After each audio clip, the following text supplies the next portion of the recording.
Hi friends, welcome to our channel. আজকে একটা common medicine azithromycin নিয়ে রিভিউ করব। তো এই মেডিসিনটির সঙ্গে সবাই পরিচিত মোটামুটি এবং জানে এই অ্যান্টিবায়োটিকটি কী কী কাজে ব্যবহার করা হয়। তাহলেও একটু আমরা ডিটেলস আজকে আমরা জেনে নেব। তো প্রথমে চলে আসি প্রাইসটা। তো এর প্রাইসটা রয়েছে 131 টাকা মতন প্রাইস রয়েছে, খুব সস্তা একটা প্রাইস।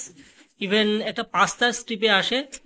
ইভেন এই মেডিসিনটি যদিও একটা অ্যান্টিবায়োটিক, তো যে কোনো ব্যাকটেরিয়াল ইনফেকশন জনিত কারণে আমাদের দেহে যদি কোনো প্রবলেম হয়, সেক্ষেত্রে এই মেডিসিনটি ব্যবহার করা হয়ে থাকে। তো ব্যাকটেরিয়াল ইনফেকশন জনিত কারণ বলতে হলে অনেক সময় যে ট্র্যাকিয়া ইনফেকশন হয়, আমাদের বুকের মধ্যে সাঁই সাঁই করে থাকে, ঠান্ডা লাগা, অনেক সময় জ্বর কমছে না, 2 দিন 4 দিনের জ্বর হয়ে যাচ্ছে, বা টাইফয়েড জনিত জ্বর।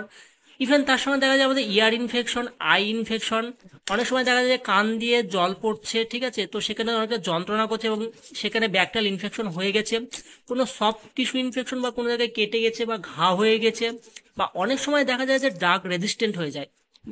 অনেক সময় দেখা যায় যে কি বিভিন্ন ধরনের অ্যান্টিবায়োটিক ইউজ করার ফলে বডিতে রেজিস্ট্যান্ট হয়ে যায় এবং কোনো মেডিসিন কাজ করতে থাকে না, তো সেক্ষেত্রে অ্যাজিথ্রোমাইসিন একটি বেস্ট অপশন হয়ে থাকে ডাক্তারদের জন্য। তো তোমরা দেখতে পাচ্ছ অ্যাজিথ্রোমাইসিন এটা 500 mg একটা ট্যাবলেটস রয়েছে। ইভেন এর নামটা রয়েছে অ্যাজিথ্রাল 500, তো যে কোনো মেডিসিন শপে অ্যাভেলেবল রয়েছে। আর এই ডোজ সম্পর্কে বলতে গেলে এটা অ্যাকচুয়ালি 24 ঘন্টায় একটা করে, মানে প্রত্যেক দিন একটা করে নিতে হয়। এবং এর ডিউরেশনটা যদি বলা যায় 3 দিন থেকে 5 দিন মতন এটা নিলেই সেই যে আমাদের প্রবলেমটা হচ্ছে সেখান থেকে অনেকটা মুক্তি পাওয়া যায়। খাওয়ার টাইম বলতে গেলে এটা অ্যাকচুয়ালি খাওয়ার পরে এবং খাওয়ার 1 ঘন্টা আগে যে কোনো টাইমে নেওয়া যেতে পারে। তো তোমরা চেষ্টা করবে সবসময় খাওয়ার পরে মেডিসিনটা খাওয়া, তাহলে একটি অ্যাসিডিটি প্রবলেমটা কম হবে।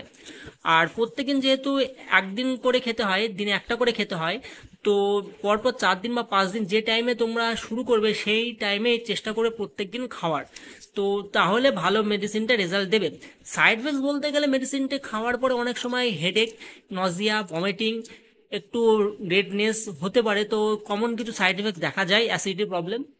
আর বাচ্চাদের ক্ষেত্রে বলতে গেলে আমার অলরেডি একটা মেডিসিনের ভিডিও করা রয়েছে এই অ্যাজিথ্রোমাইসিন নিয়ে, তোমরা চাইলে আমার চ্যানেলে গিয়ে দেখে নিতে পারো।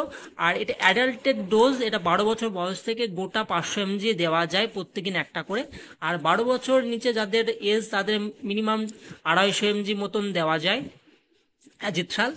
আর কন্ট্রাইন্ডিকেশন বলতে গেলে অ্যাকচুয়ালি যাদের লিভার ডিজিজ বা কিডনি ডিজিজ রয়েছে, ইভেন প্রেগনেন্সি মাদার, এদের ক্ষেত্রে এই মেডিসিনটা প্রয়োগ করার আগে ডাক্তারের সঙ্গে ভালোভাবে পরামর্শ করে নিয়ে তবে ইউজ করবেন। যদিও প্রেগনেন্সিতে মেডিসিনটা সেফ, তাহলেও যে গাইনোলজিস্ট দেখছে সেই গাইনোলজিস্টের পরামর্শ ছাড়া মেডিসিনটি কেউ সেলফ ইউজ করবেন না।